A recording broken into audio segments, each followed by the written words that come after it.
예. 안녕하세요. 자, 오늘은 35페이지 할 차례입니다. 권리음 할 차례죠. 우리 지난 시간에 그 민법의 법원 그래가지고 관습법에 관한 이야기를 많이 했었죠. 무조건 관습법 한 문제 나오니까 잘 받으시고. 자, 오늘은 권리할 건데, 어떤, 우리가 사람이 살아가는 걸 생활한다 그러잖아요.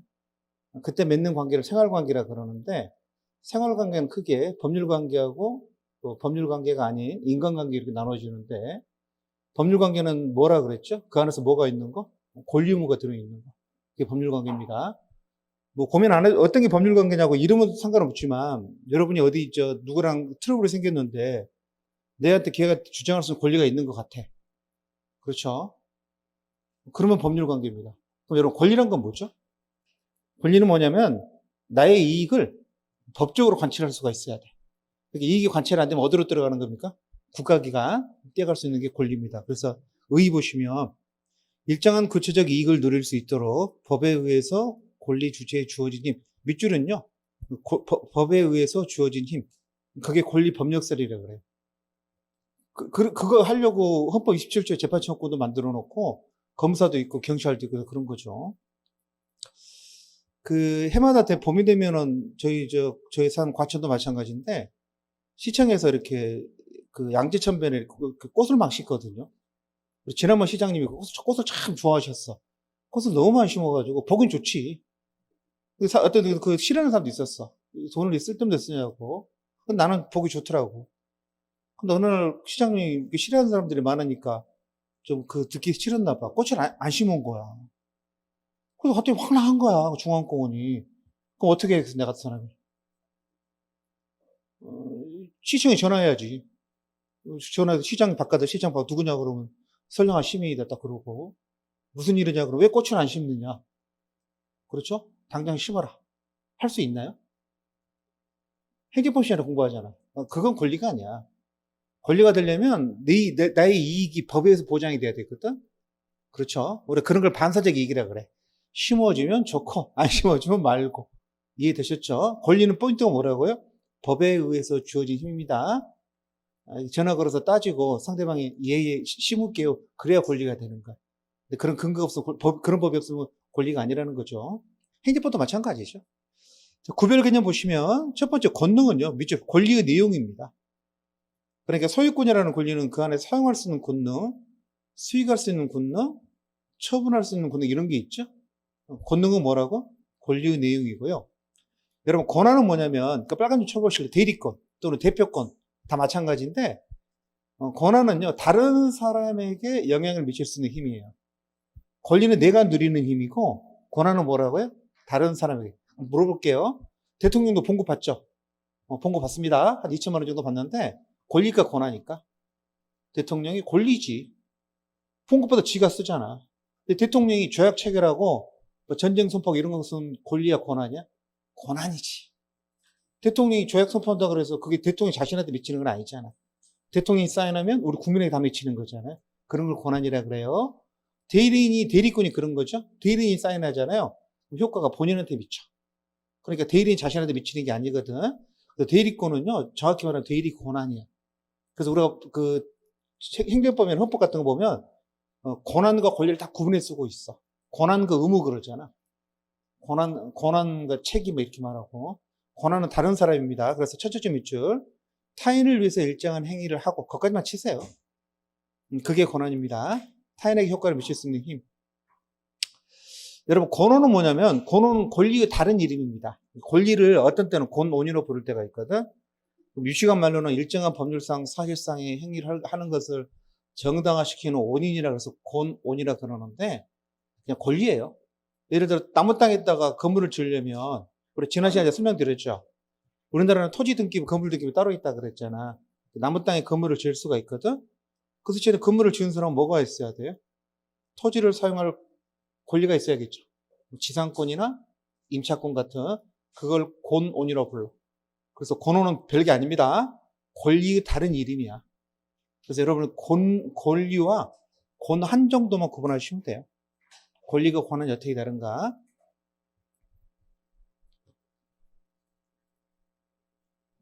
아버지가 자식을 징계하는 것도 다 권한인 거죠. 고난인가? 좀 애매하긴 한데. 의무는요, 하기 싫어도 따라야 되는 겁니다. 의사와 관계없이 반드시 따라야 될 법률상 구속. 법률상 구속입니다. 뭐 도덕적 그런 거 말하는 거 아니고, 법률적으로 그래야 한다는 게 의무라는 거죠. 뭐 해야 되는 의무는 자기 의무라 그러고, 하지 말아야 할 의무를 부자기 의무라 그러죠. 필요는 없는데 동그라미 2번. 보통은 내가 의무가 있으면 상대방은 권리가 있겠죠. 꼭 그런 건 아닙니다. 취소권이나 추인권이 형성권이라고 그러거든요. 형성권은 취소하면 그냥 취소되는 거지 상대방이 취소할 의무를 지는 게 아니에요. 그런 건 우리가 권리만 있고 뭐는 없다? 의무는 없다 그럽니다. 밑줄은 그것만 쳐놓으세요. 취소권, 추인권, 해저권 이런 걸 형성권이라고 그럽니다. 다음 페이지 나와요. 형성권들은 형상이라는 말이 법률관계 발생, 변경, 소멸을 형성이라 그러거든. 모양을 만든다는 소리 있잖아요. 그러니까 내가 취소한다 그러면 취소되는 거야. 취소 의무자라는 건 없어요. 그냥 취소되는 거야. 자, 넘기세요. 다음 페이지 보시면 그 책무란 개념이 있는데 책무는 의무는요. 의무자가 이행을 안 하면 채무 불이행이 돼가지고 강제할 수 있거든. 법원에 가서 강제를 청구할 수가 있는데 책무는 강제를 청구할 수 있는 게 둘째죠. 강제할 수 있는 게 아니야. 강제하거나 손해배상을 청구할 수 있는 게 아니야. 그럼 어떻게 한다는 거죠? 첫째 끝에 불이익이 생기는 것뿐입니다. 그걸 책무라 그래. 시험에 안 나옵니다. 한 번도 나온 적 없어. 그냥 처음에 기본 강의니까 하는 거죠.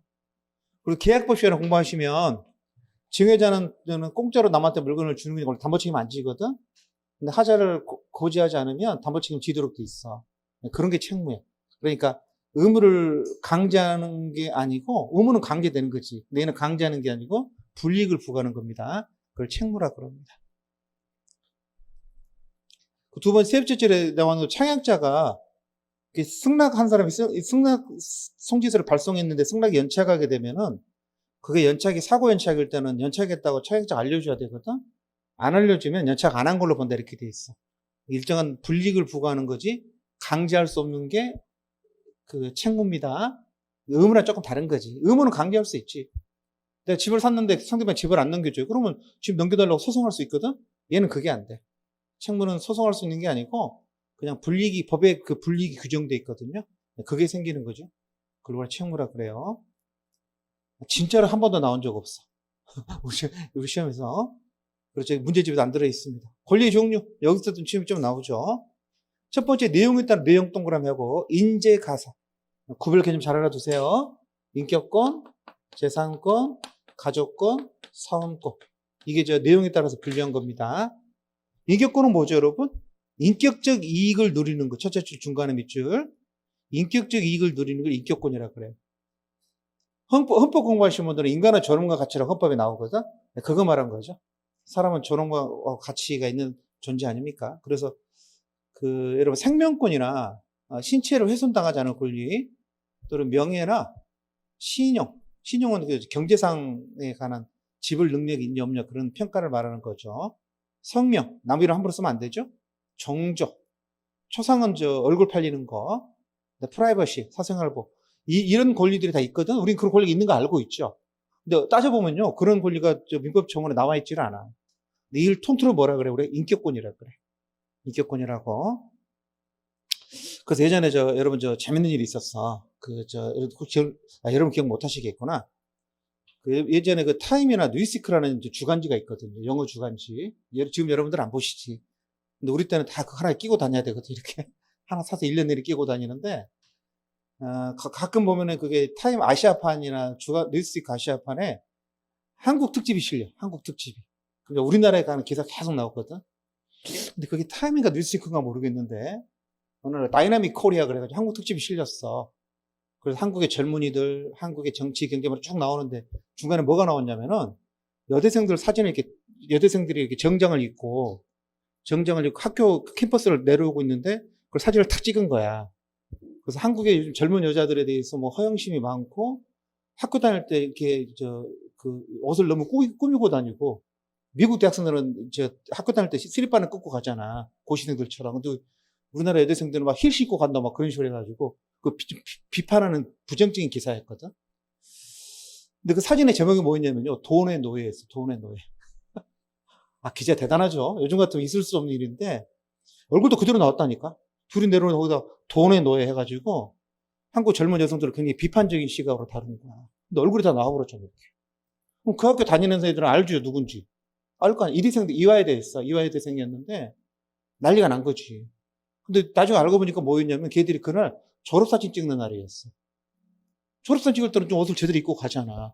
근데 자기는 아무 관계 없는 거잖아, 이게. 근데 자기는 지금 그 사진 기사에 때문에 돈은 노예꼴처럼 지금 매도당하고 있는 거잖아. 이해되죠? 그래서 고승덕 변호사가 그 사건을 맡아가지고 미국 법원에 소송을 제기했어. 미국이 손해배상을 다 많이 쳐주거든.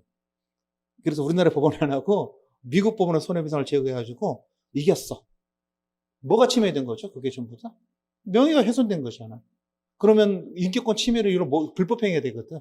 인격권 침해는. 그럼 뭐 할 수 있어? 손해배상 청구할 수 있습니다. 그 이야기야. 그 판례 보시면 명예는 생명, 신체와 함께 매우 중대한 보호법이고 밑줄 인격권으로서 명예권. 명예권이라는 건 어디에 속한다고? 인격권입니다. 그래서 여러분 명예를 침해당하면 형법적으로 명예훼손죄로 처벌할 수도 있지만 그 형법약이고 민법적으로 뭐 할 수 있어요?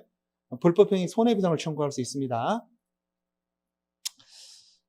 물권의 경우 마찬가지로 배타성 가지는 권리를 할 것이므로 자 끊고 명예는 뭐냐면 사람의 품성이나 덕행이나 명성이나 신용 후 밑줄 인격적 가치에 대해서 사회로부터 받는 객관적 평가 그걸 명예라 그래요. 명예 동그라미 명예를 위법하게 침해가 당하잖아요. 그럼 뭐 할 수 있어요? 첫 번째 이게 사후적인 거죠. 손해배상을 청구하거나 또는 그 우리 불법행위 쪽에 같이 보면 그 명예회복을 위한 처분을 구할 수도 있어요. 뭐 돈으로 해결 안 되는 경우도 있잖아. 뭐 나중에 좀 추보해달라고 할 수도 있잖아. 그런 것들. 근데 여러분 문제가 뭔지 아세요? 인격권으로서 명예권을 기초해서 가해자에 대해서 현재 이루어지고 있는 침해를 배제하거나 장래에 생길 침해를 예방하기 위해서 뭐 할 수 있다고? 침해의 금지를 구할 수도 있다. 사전 밑에 써놔. 사전 구제. 사후 구제만으로는 안 된다는 거죠. 여러분 돈은요 재산적 침해는 사후 구제만 해도 되거든. 일 터진 다음에 배상받으면 다 또 그게 뭡니까? 보완이 되는데 명예는 안 그래요. 이해되셨죠? 이 같은 경우 만약 예를 들어서 그런 기사가 나간다는 걸 미리 알았다면은 출판 금지도 할 수 있는 거지. 발행 금지도 할 수 있고 예전에 저런 거 있었어. 그것도 참 재밌는 이야기인데 제 아는 사람이었는데 그 양반 집이 어디냐면 전농동이에요, 여러분. 전농동. 전농동이 어디예요? 좀 감국 사는 사람들 알 텐데. 동대문 전농동이 어디에 가까워? 청량리역이야. 청량리역이야. 청량리역인데 걔가 청량역에서 내려가지고 집을 가거든 이렇게 쭉 가는데 가는 길목에 사창가가 있었어. 유명한 사창가가 옛날에 크게 있었거든. 근데 걔는 태어날 때부터 그날까지 계속 거기를 지나다녔어. 평생 결혼 생활도 거기서 하고 집도 하고.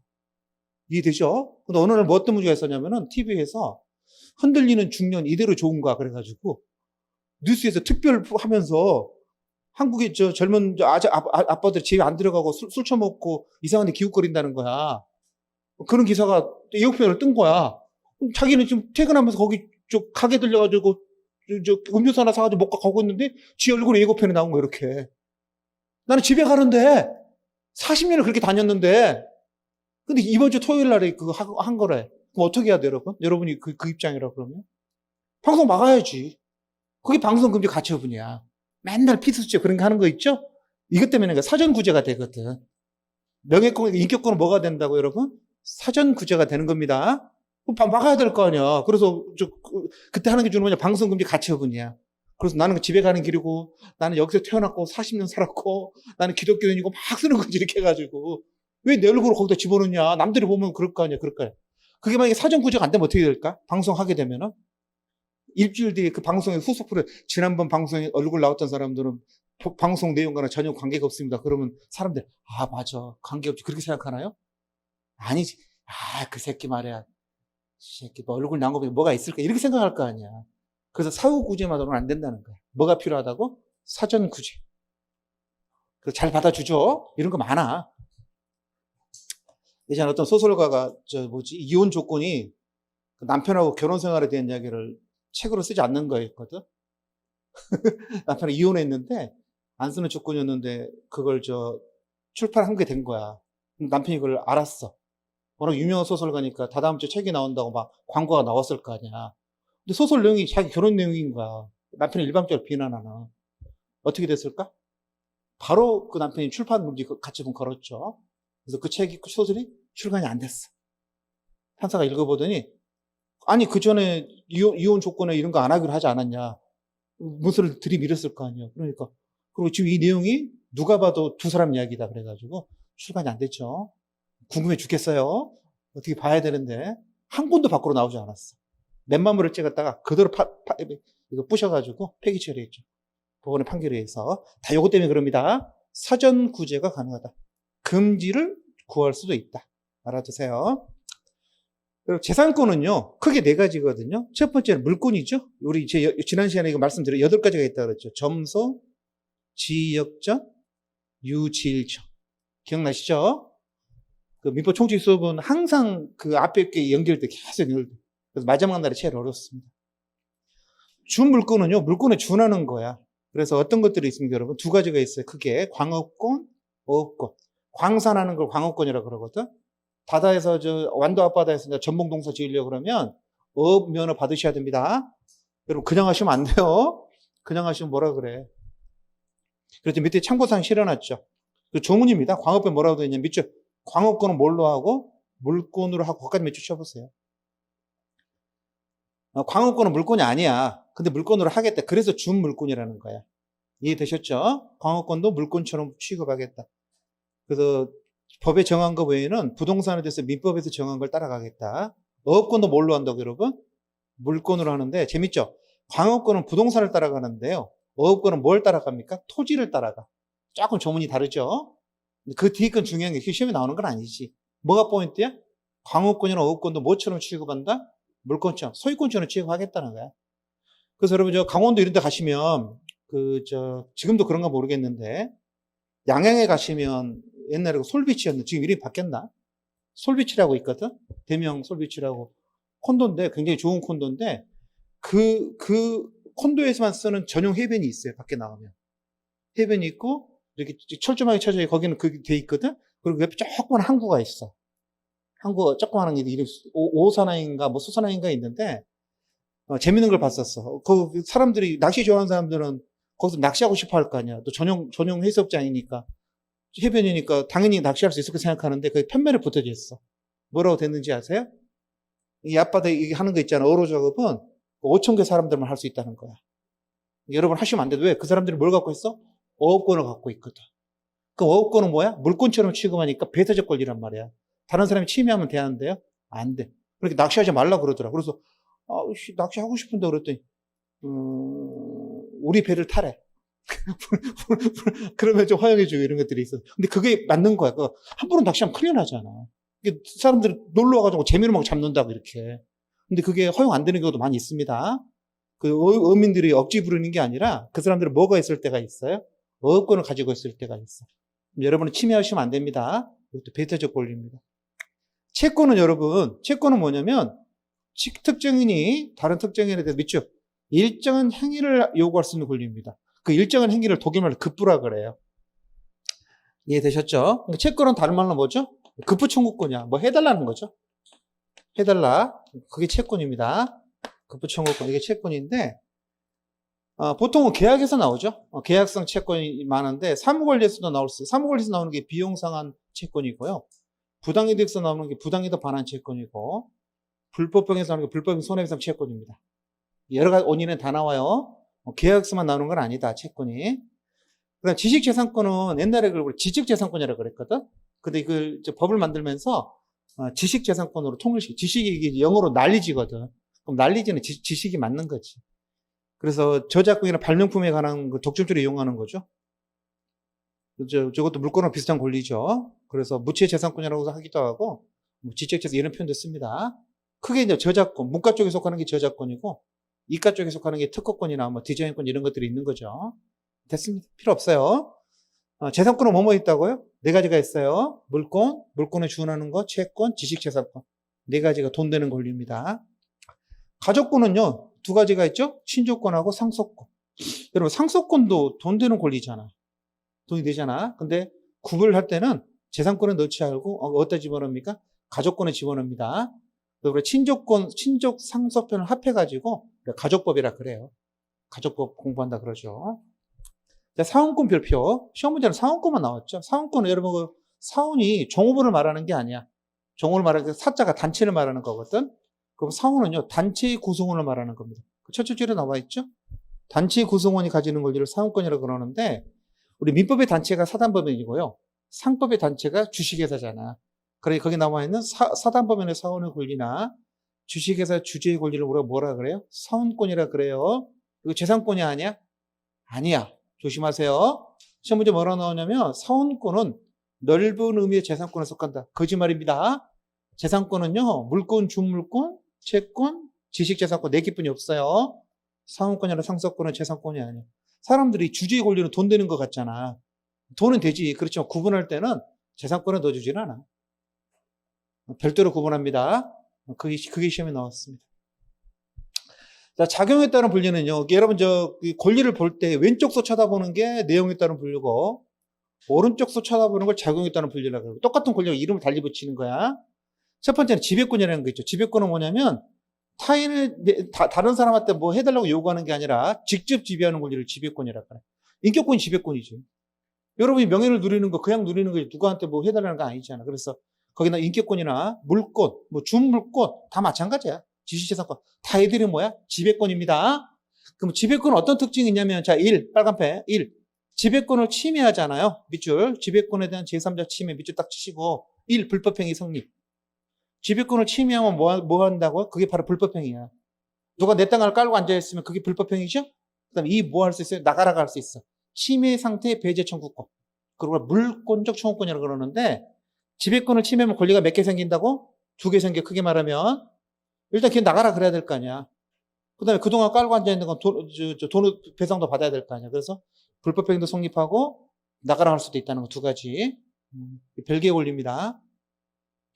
이건 시험에 나왔어요. 한번 나온 적이 있었습니다. 지배권을 침해하면 어떻게 되느냐. 불법행위가 되기도 하고, 지배권을 가진 사람한테는 상대방의 그 침해한 사람한테 배제를 청구할 권리가 인정된다. 그 배제를 청구할 권리가 물권에서 우리가 물권적 청구권이라고 그래. 소유권에 대한 반환 청구권 이런 것들. 이런 게 생긴다는 거야. 지배권이라는 게서. 청구권은 여러분, 채권의 내용이죠. 채권이 제가 좀 전에 급부 청구권이라고 그랬잖아. 청구권은 뭡니까? 일정한 행위를 요구할 수 있는 권리입니다. 그 채권과 청구권이 그 의의가 똑같아. 그 왼쪽서 쳐다볼 때는 채권이라고 오른쪽 쳐다보면 청구권이라고 부르는 거거든. 차이가 뭐냐면, 우리 조금 전에 채권은 이제 뭐 계약 쭉쭉 몇 가지 나온다 그랬잖아. 청구권은 더 넓어요. 그래서 셋째 줄. 채권에서 나오는 게 보통이지만 그게 한 90% 됩니다. 그 채권에서 나오는 청구권, 그 채권적 청구권이라고 그러거든. 그게 보통이지만 뭐도 있어요? 물권적 청구권도 있고요. 지식재산권상 나오는 청구권도 있고, 심지어 가족법에서 나오는 청구권도 있어요. 이게 청구권이 좀 더 넓은 개념입니다. 그렇게 말해도 되고, 청구권이 채권의 힘인데, 그 청구권이라는 게 꼭 채권 청구권이 있는 건 아니라는 거죠. 그래서 그 소유물 반환 청구권 있잖아? 그게 물권적 청구권입니다. 상속회복이나 부양 청구권은 부부 동거 청구권은 가족법상 청구권이고, 가족법상 부부는 동거해야 될 의무가, 해달라고 요구할 수 있거든. 됐죠? 그 다음에 그 기출 표시돼 있죠? 형성권이 시험에 잘 나오죠? 형성권은 뭐라 그랬습니까? 첫째 줄, 일방적 의사표시로 발생, 변경, 소멸을 일으키는 권리를 형성권이라 그래요. 그냥 카톡만 보내면 된다는 거죠. 근데 또 2가지가 있죠? 의사표시를 그냥 카톡으로 보내도 되는 게 있고요. 판결문을 받아와야 되는 게 있습니다. 넘겨보시면 그걸 정리해 놨어요. 첫 번째 키워드가 뭐냐면 권리자의 의사표시 만자 동그라미 쳐보실래요? 전화하시면 된다는 거죠. 어떤 것들이 그런 겁니까? 우리 조금 전에 봤던 거 기억나세요? 둘째 줄 중간에 취소권 보이시죠? 물건 샀는데 사기당한 것 같아. 그럼 뭐 하면 됩니까? 전화 걸어서 취소한다 그러면 돼. 형성권이기 때문에 그냥 취소한다 그러면 취소되는 겁니다. 상대방이 뭐 말 들을 필요 없어. 취소권 이런 것들, 이런 해제권도 마찬가지고. 해제하시면 돼요. 재밌는 게 뭐냐면 약혼 해제 보이세요? 약혼 해제권이 판결 필요 없어요. 하시면 돼. 여러분 내가 약혼했는데 약혼자가 연락이 안 돼. 2년, 3년 연락이, 그러면 계속 기다릴 수는 없잖아. 그럼 그냥 전화해서 뭐 하면 된다고 묻혀서, 응? 약혼 해지한다 그러면 된다니까. 판결도 필요 없어. 약혼 해지한다 그러면 돼. 그래서 여기는 의사표시 많이 있으면 되는 거야. 다른 거 필요 없다.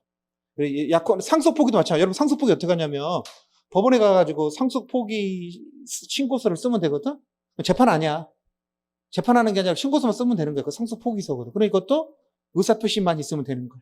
그렇죠? 아버지가 물려받을 빚이 더 많은 것 같아. 그러면 받으면 안 되지. 상속포기해야지. 상속포기 신고하시면 됩니다. 신고는 재판이 아니에요. 그런데 그 밑에 거 보시면 반드시 판결문 들고 와야 되는 게 그게 재판상이야. 밑에 걸 여러분 이름이 없는데 저는 그 밑에 거 뭐라고 부르냐면 재판상 형사권이라 그래. 그러니까 카톡으로 보내면 안 되고 뭐 하셔야 한다는 거? 판결을 받아오셔야 돼. 그걸 인정하는 판결을 받아와야 돼. 이걸 외우셔야 됩니다. 이게 한 6가지 있거든. 이걸 일단 외우셔야 돼. 첫 번째 뭐냐면요. 빨간펜. 채권자 취소권이라는 게 있어. 이게 제일 많죠. 한번 해볼까요? 이런 경우거든. 자, 은행에서 내 재산을 압류하려고 그래. 처음에 돈을 빌릴 때 신용으로 빌려가지고 저당권을 잡히진 않았어. 근데 집이 하나 있는데 여러분, 은행에 집을 압류하려고 그러면 집을 빼돌려야 돼? 그냥 압류를 당해야 돼? 잘 판단이 안 되잖아? 그럼 아내한테 물어보면 돼. 여보, 지금 지난번에 은행 대출 빌린 거 있잖아.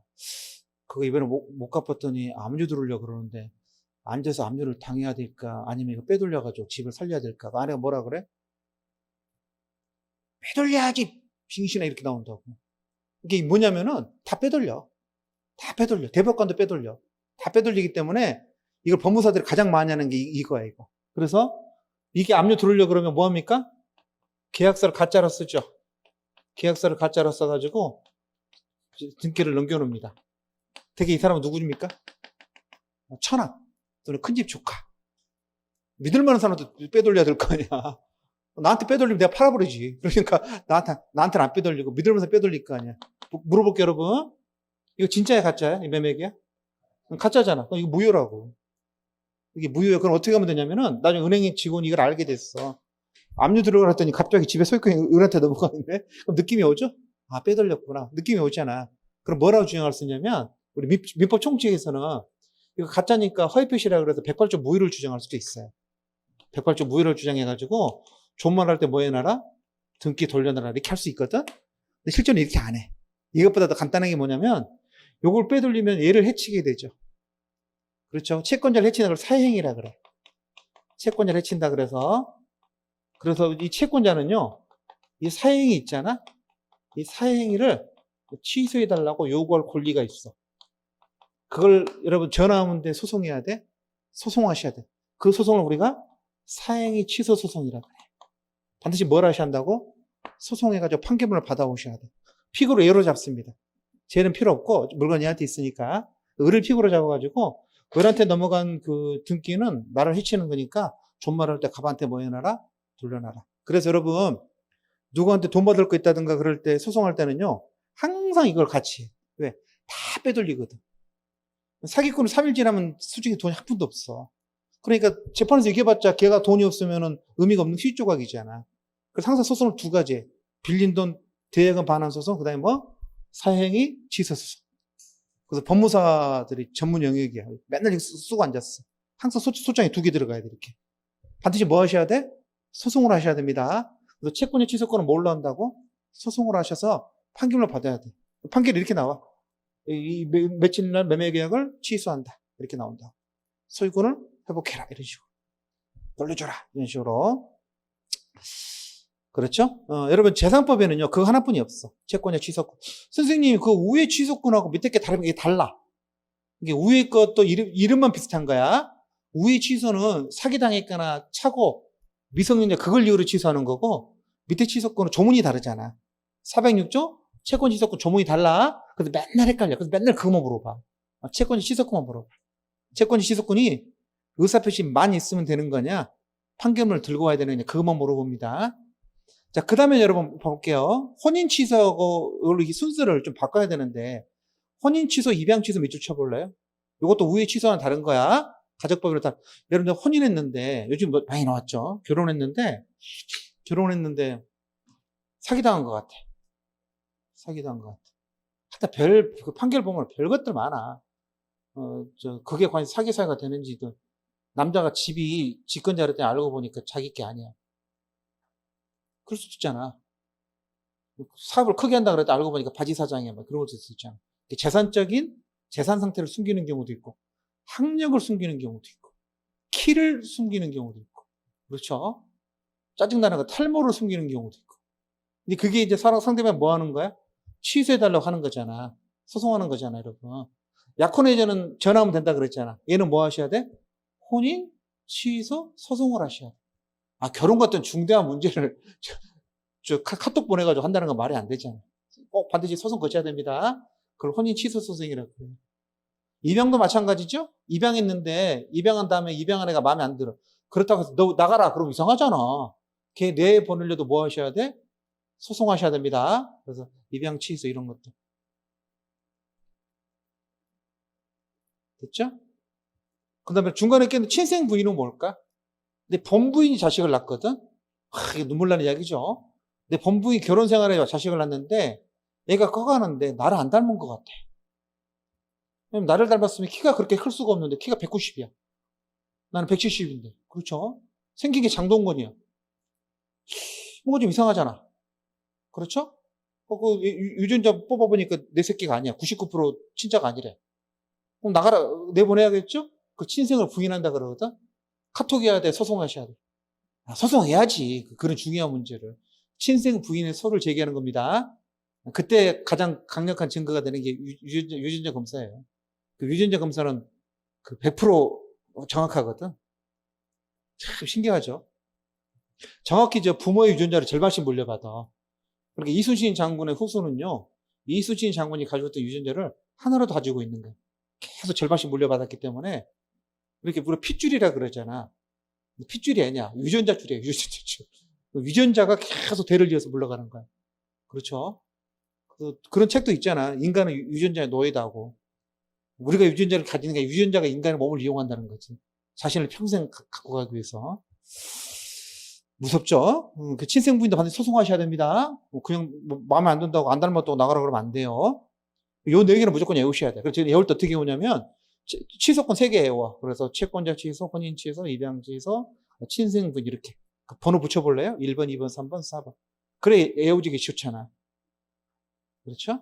그 다음에 여러분 재판상 이혼이나 재판상 파행은 외울 필요가 없어. 왜? 재판상의 말에 붙어 있잖아.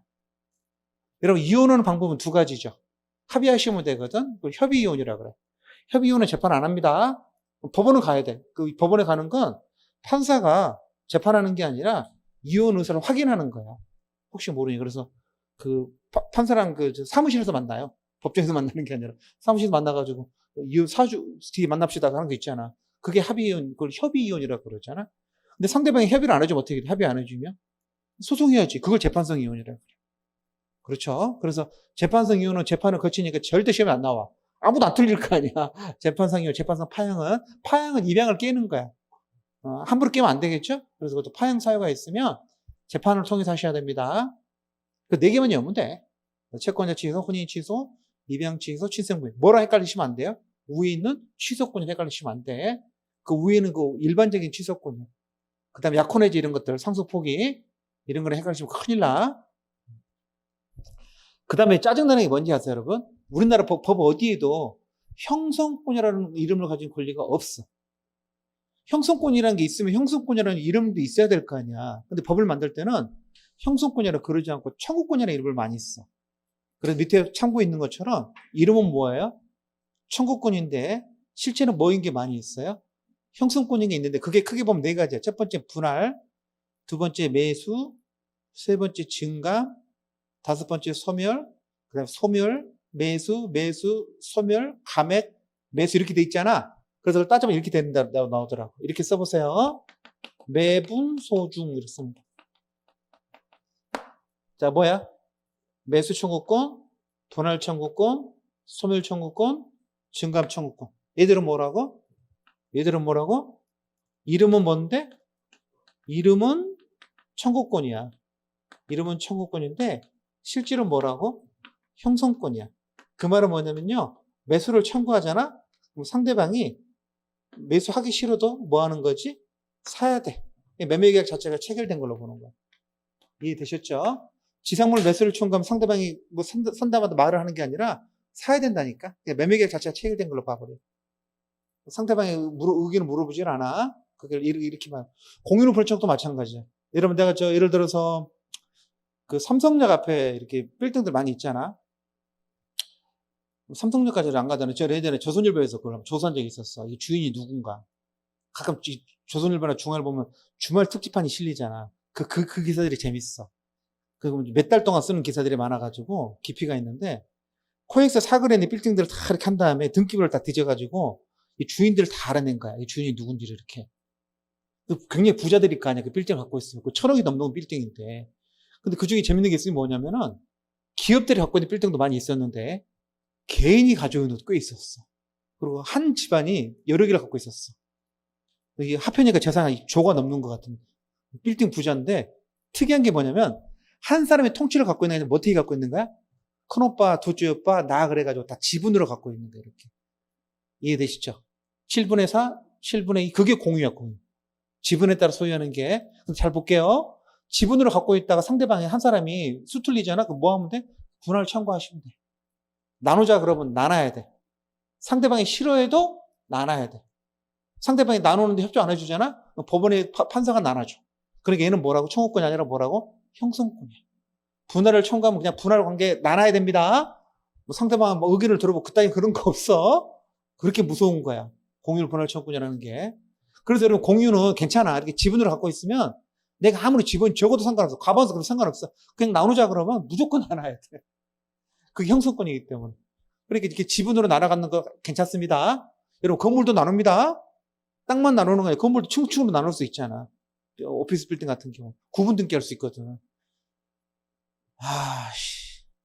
많더라고. 건물에 화장실은 나 자주 몇 번 이용해 봤는데 건물을 소유할 거는 상상도 못 했는데 그런 주인들이 있다. 알아주세요. 항변권은 뭔지 아세요, 여러분? 항변권은요, 상대방 청구권 행사에서 저항하는 권리죠. 영원히 저항하는 것을 영구적 항변권이라고 그러고, 일시적으로 저항하는 것을 연기적 항변권이라고 그럽니다. 이거 예를 외우셔야 됩니다. 여러분, 항변권은요, 작용 저지 있잖아. 그걸 동그라미 치세요. 작용을 저지시키는 권리지, 소멸시키는 권리가 아닙니다. 이 말을 좀 잘 알아도 이게 아니야. 그냥 그 일정 기간 동안 작용을 저지하는 건데, 일시적으로 저지할 수도 있고, 영원히 저지할 수도 있는 거죠. 소멸시키는 권리가 아니다. 자, 예를 들어볼까요? 자주 드는 애인데, 자, 은행이 채권자죠? 채권자인데, 자, 내가 돈을 꽂습니다. 그럼 나는 이제 채무자죠? 은행이 나한테 보증을 세우래요. 신용을 꽂으다 보니까. 그러면 보증 쓴 사람이 있을 거 아니야? 그렇죠? 우리 보증인이라고 그러죠. 그럼 보증인은 보증채무자입니다. 보증채무를 지는 사람인데, 보증인은 보증계약을 누구랑 체결하는 거죠? 채무자랑 하는 거야? 아니야. 얘랑 이렇게 하는 거야. 얘랑 이렇게. 그렇죠? 채권자랑 가서 하는 거지. 그렇게 주계약이 있고, 1억 꾼 거 있어요. 1억 꽂나 봐. 뭐가 있는 거야? 보증채무계약이 따로 있는, 보증계약이 있는 거야. 보증계약은 뭐야? 요 1억 원을 얘가 재날제 채권자한테 지급한다는 걸 개런티, 보증하겠다는 소리예요. 그럼 얘가 지급 안 하면 누구한테 지급하겠다는 소리야? 내가 지급하겠다. 그게 보증이라는 개념이 탄다는 거야. 걱정하지 말고 돈 꽂어. 내가 못 갚으면 누가 갚을게? 내가 갚을게. 그게 보증이잖아. 어떤 일이 생기나 보세요. 날짜가 됐는데 채권자가 주채무자한테 돈을 달라는 소리를 안 하고 나한테 먼저 찾아와. 먼저 찾아와서 돈 달라고 할 수 있을까 없을까? 원래 보증이란 것은 얘가 안 갚을 때 내가 갚는 거잖아. 근데 얘한테 가지도 않고 얘 벌써 분위기가 제가 지금 평상시 갑이 망해간다는 소문을 은행이 들었나 봐. 그래서 갑한테 가지도 않고 누가 또 바로 나한테 달라고 온 거야. 그거 할 수 있을까 없을까? 달라고 할 수 있어. 얘가 청구권 행사할 수 있다니까? 돈 달라고 청구할 수 있어. 그럼 뭐 할 수 있느냐요? 뭐 할 수 있어? 항변할 수 있어. 그게 항변권이야. 항변할 수 있는 거야. 여러분한테 뭐라고 항변하겠어? 이렇게 하겠지. 갑한테 가봤냐? 여러분, 내가 보증인인데 주채무자한테는 가지도 않고 나한테 돈 달라고 굉장히 기분 나쁘게 가냐. 그럼 물어보면 갑한테 가서 달라고 먼저 그래 봐봐. 내가 주채무자가 난 보증인이잖아. 이렇게 말할 수 있겠죠? 그걸 유시험으로 뭐라 그래? 최고 항변이라 그래. 최고로 뭐냐? 독촉해버라는 거야. 그럼 어떻게 해야 돼? 그 항변을 한번 방패로 막았죠? 그럼 얘는 가서 뭐 하셔야 돼? 최고 하셔야 돼. 그럼 당연히 갑은 뭐라 그래? 돈 없다 그럴 거 아니야. 걔가 또 와서 뭐라 그럽니까? 또 돈 달라 그러네? 가봤는데 갑이 돈을 안 주네. 네가 줘 이렇게 말할 거 아니야. 그럼 여러분이 뭐라고 말할 수 있을 것 같아요? 그래? 하나 더 있어. 그럼요. 주문이 드려봤냐? 검색. 이해되셨죠? 그럼 어떻게 되냐? 보면 다 똑같으면 이제 뭐 하셔야 돼? 주문이 뒤져보셔야지. 검색하셔야지. 뒤져보니까 껍데기뿐이 안 나와. 그럼 다시 뭘 오겠어? 또 청구하겠지, 이렇게. 더 이상 항변권이 있어 없어? 딱 두 개만 인정하거든. 더 이상 없어. 그럼 어떤 효과가 있는 거지? 여기까지 연기시킨 거잖아. 내가 돈을 갚을 그 의무를 여기 있던 걸 여기까지 연기시킨 거잖아. 일시적으로. 그래서 이걸 연기적 항변권이라고 그래. 이해되셨죠? 유효함을 뭐라 그래? 거기다 가로하는 최고 검색 항변권입니다. 보증인이 가지고 있는 최고 검색 항변권은 무슨 항변권이야? 연기적 항변권이야. 두 번 써먹고 그 다음부터 써먹을 수가 없어. 이제 돈 갚아야 돼. 여기까지가 됐죠? 동시 항변권은 뭐냐면 동시에 이행하자는 거야. 내가 매수인인데 매도인이 나한테 와가지고 돈을 잔금을 달래. 아, 네가 등기소를 줘야 잔금을 줄 거 아니야. 그럼 언제까지 연기할 수 있어? 등기소를 줄 때까지. 동시 항변권도 연기적 항변권입니다. 두 개 외우시고. 여러분 영구적 항변권이라는 것도 있거든. 그 어떤 것들이 있냐면 상속인의 한정승인이라는 거. 내가 조금 전에 아버지가 빚이 많으면 상속 포기하면 된다 그랬잖아. 근데 뭐가 짜증이 난지 아세요, 여러분? 상속을 포기하시면 다음 상속인에게 상속권이 넘어가. 그럼 나만 포기하면 되는 게 아니라 우리 조카들도 다 포기해야 돼. 상속이 순위가 비속, 직계존속, 3천일에 반결제, 4천일에까지 가거든. 이 4천까지 다 가거든. 그렇게 안 해. 어떻게 하냐면은 이번에 걔가 그랬다. 이번에 누구 죽으니까 그렇게 했는데 상속인이 여러 명 있잖아. 그럼 세 사람은 상속을 포기해. 나머지 한 사람 남을 거 아니야. 그 사람은 한정승인을 해. 한정승인은 뭔지 아세요? 물려받은 재산 한도 내에서 빚을 갚겠다는 거야. 그러니까 한정승인이 더 좋아. 그러면 네 삼촌, 사촌까지 상속권이 넘어가지 않거든. 내가 상속인이 되는데 빚을 어디만 갚겠다고? 물려받은 재산 한도 내에서. 한정이 뭐냐면 물려받은 재산의 한정에서 채무를 승인하겠다. 그 소리야. 이해되셨죠? 혹시 여러분 나중에 돌아가셨을 때 아버지가 빚이 많을 것 같으면 이거 하셔야 돼. 가만 안 있으면 빚도 다 상속받는 거야. 이해되셨죠? 그래서 한정승인은 여러분이 언제까지 주장할 수 있어? 영원히 주장할 수 있어. 그래서 영구적 항변권입니다. 자자손손 주장할 수 있어.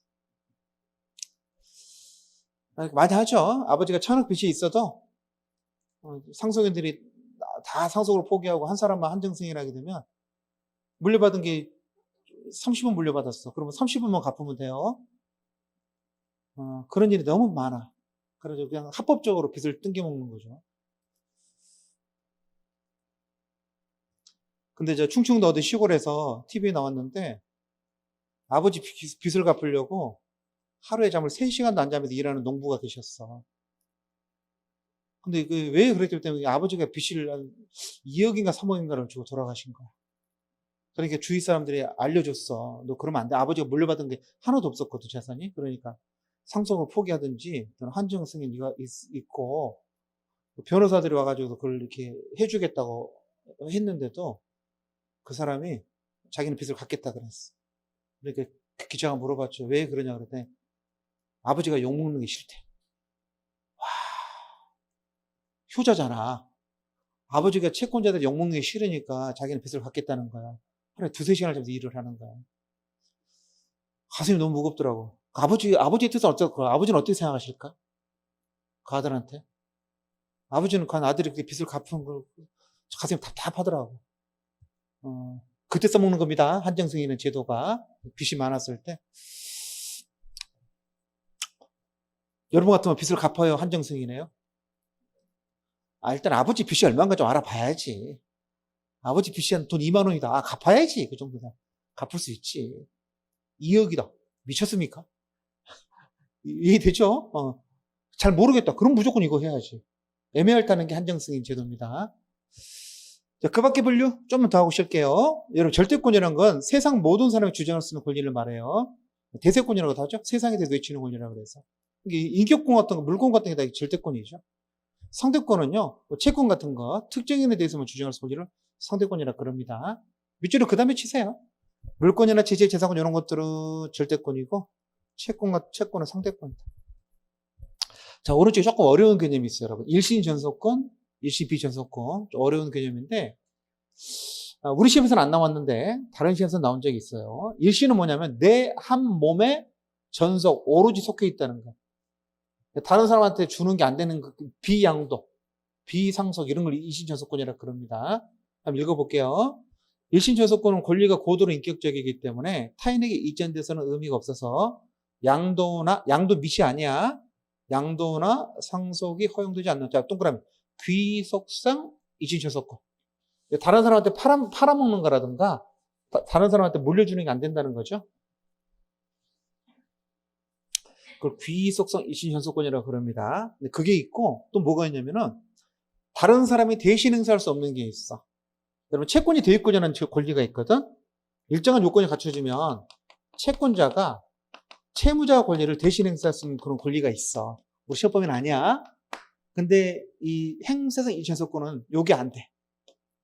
이게 행사를 내가 해야 되는 거지, 내 대신에 다른 사람이 하는 게 된다, 안 된다? 안 돼. 그게 그 다음에 뭐라고 나오냐면, 타인이 대의 행사할 수 없는 그 나오죠. 그 표현을 알아두세요. 그 무슨 전속권이라고 여러분? 행사상 일신전속권이라고. 그럼 여러분, 어떤 권리가 있는데 그 일신전속권이라고 그러잖아. 그러면 이게 둘 다 해당하는 경우도 있고, 둘 중에 하나만 해당하는 경우도 있거든? 그 세 줄짜리 보시면 하나 뽑아볼게. 이혼 청구권 동그라미 쳐봐. 여러분, 엄마랑 아빠랑 이혼하는데, 자, 물어볼게요. 엄마랑 아빠랑 이혼하는데, 엄마가 돌아가신 거야. 이혼하다가. 그럼 아들이 물려받아서 소송을 대신합니까? 말이 안 되잖아. 그렇죠? 그래서 그것은 뭐라고? 귀속상 일신전속권이면서 행사 일신전속권. 두 가지 성격을 다 갖고 있는 거야. 엄마가 이혼권을 판단하고 느끼지 않습니까? 또는 이혼권을 상속시켜가지고 아버지 상대로 이혼을 청하면 뭐 이상하잖아, 그런 거. 그래서 그건 무조건 누가 해야 돼? 엄마가 하셔야 돼. 이혼권은 이해되셨죠? 근데 문제가 뭐냐면, 이혼할 때 받는 유죄로 청구권이 있죠. 유죄로 청구권 있잖아. 위자료 청구는 뭐야? 위자료라는 게 여러분, 정신적 고통에 대한 손해배상을 위자료라고 그래. 위로한다는 소리야, 위로. 그 유자라는 게 위로해서 돈 준다는 거거든. 사람이 재산적 손해가 없더라도 이혼하고 그러면 정신적 고통이 있잖아. 남편이 바람펴서 이혼하면 얼마나 고통스럽겠어. 요즘 간통죄가 없어져가지고 감옥에 집어넣지도 못하거든. 그럼 유자료 받아야지. 이해되셨죠? 근데 이 유자료 청구는 뭐냐면, 자, 이게 판례입니다. 판례가 이렇게 말하고 있어. 원칙적으로 이신 전속구적 권리로서 양도나 상속 등 승계가 되지 아니하나. 근데 이상한 소리. 그 말은 무시해도 돼. 그 다음에 얘는 뭐라고? 행사상 이신 전속권이지 뭐가 아니야? 귀속상 이신 전속권 아니래. 그 말은 무슨 말입니까? 행사는 엄마가 하시더라도 그 다음에 뭐는 된다는 소리지? 양도나 상속은 된다는 소리야. 위자료 청구권. 이해되셨죠? 근데 재밌는 게 뭐냐면 우리 조문이 이렇게 돼 있거든? 그럼 봐보세요. 양도나 상속이 되니까 내가 위자료 청구권을 남한테 양도해도 되고 상속해도 된다는 소리잖아. 근데 조문이 뭐라고 되냐면 바로 양도 상속은 안 되고 먼저 네가 행사한 다음에 양도 상속이 된다. 그렇게 돼 있어, 조문. 그래서 판례도 그 조문에 따라서 그냥 말하고 있습니다. 그 다음 말이 그거야. 소송을 제기하면 소송 제기. 먼저 행사라는 소리죠. 청구권 행사를 의사가 예우부적 객관적으로 명백히 되면은 그 다음에는 뭐가 된다는 거야? 양도나 상속 등 승계가 가능하다라고 판례가 해석하고 있어요. 근데 그건 판례가 이상한 소리 하는 게 아니라 조문을 그대로 해석하는 거야. 여러분, 위자료 청구권에 관한 조문 어디 있냐면 조금 써볼래요? 806조에 가시면 약혼 해지에도 위자료 받을 수 있거든? 거기에도 조문을 만들어 놓고 요 조문이 거기에 남아있는 재판상 이혼 위자료 843조 여기 준용하고 있어. 여기서 이걸 806조를 준용하고 있거든? 이걸 준용해서 쓰고 있거든. 그러니까 약혼 해지의 경우도 위자료 받을 수 있고 뭐도 받을 수, 이 재판상 이혼할 때도 뭐 받을 수 있어요? 위자료 받을 수 있거든? 근데 그 조문이 뭐라고 되냐면 이렇게 돼 있다니까. 위자료 청구권을 양도 상속하려면 뭐 하시라고? 배상 계약이 성립하거나 서류를 제기한 후에 가능하다 돼 있어. 먼저 뭐 하시고 행사하시고 그다음에 뭐가 된다고? 양도나 상속이 된다는 거. 이해되셨죠? 판례가 이상한 소리를 하는 게 아니라 조문을 그대로 해석하고 있는 겁니다. 우리 시험과 관련해서 보시면 그 문장도 아는 게 중요하지만 더 중요한 건 뭐라고요? 이혼 유자료 청구권은 두 가지 성격을 다 갖는 게 아니고 뭐는 안 된다? 귀속상 이시소속권은 아니다. 행사는 어머님이 하셔야 되지만 행사한 다음에는 뭐가 가능하다? 승계가 가능하다. 이렇게 알아두셔야 됩니다. 그 정도만 아시면 돼요. 근데 시험에 나오지는 않더라고요. 대부분의 권리는 일시 비전속권이죠. 재산권은 되게 양도상속이 다 되죠. 안 되는 게 이상한 것들인 거지. 그래서 이혼 청구권하고 이혼 유죄를 청구권 두 개만 조금 구분해서 알아두세요. 다면 안 합니다. 심화 이론 때는 이런 소리 안 해요. 그냥 쑥 지나갈 거예요. 자, 주된 권리, 정된 권리 보시면 그 주된 거 둘째 줄 보시면 밑줄 쳐볼까요? 저당권은 담보물권이 있잖아. 피담보채권이 주된 권리고 저당권이 정된 권리가 되겠죠. 온금을 온본채권이라고 그래요. 온본이 주된 권리고 이자가 정된 권리고 당연한 거죠. 기대권은 뭘까요? 모든 요건이 충족된 건 아니라는 거죠. 그래서 나머지 요건 다 충족되면 밑줄 장래 남은 요건이 충족되면 권리를 효력이 생기는 권리가 있거든. 우리 민법에 두 번 나와. 기대권은 하나가 보면 조건부 권리. 조건이 성취되면 권리 효력이 생기는 거거든요. 기한부 권리. 기한이 도래하면 효력이 생기는 겁니다. 밑줄은 그만 쳐놓으면 되지. 조건부 권리, 기한부 권리. 그럼 무슨 권리라 그래요? 기대권이라 그래요. 여러분 시험 문제 얼마나 웃기게 나온지 아세요? 이게 참 이런 이해를 못, 틀린 사람들은 여러분 저당권이 정된 권리야? 그 돈 빌린 게 정된 권리야? 아니 돈을 빌리고 그래 그걸 빌리면 채권이잖아. 그게 뭐냐면 담보가 되는 채권이라는 게 지금 담보물권이 있다. 그 피담보 채권이라고 그래. 그래 그다음에 뭘 설정하겠어? 저당권을 설정할 거 아니야. 그러면 우리가 눈치로 봐도 이게 뭐겠어? 이게 주된 거고 이게 뭐야? 이게 정된 거잖아. 그렇죠? 근데 시험 문제 뭐라고 이렇게 나왔었어. 저당권은 피담보 채권의 주된 권리이다. 되게 바꿔놓은 거야. 그런 걸 틀리시면 안 되지. 그걸 틀리면 진짜로 개념이 없다는 소리잖아. 이게 뭔 말인지 모른다는 소리잖아. 이해되셨죠? 그래서 요게 돈 빌린 게 주된 채권이고, 주된 권리고, 담보 설정이 뭐라고? 정된 권리고. 원금이 주된 권리고, 이자가 정된 권리. 틀리시면 안 됩니다. 됐어요. 자, 권리 충돌과 경합은 좀 쉬었다 하겠습니다.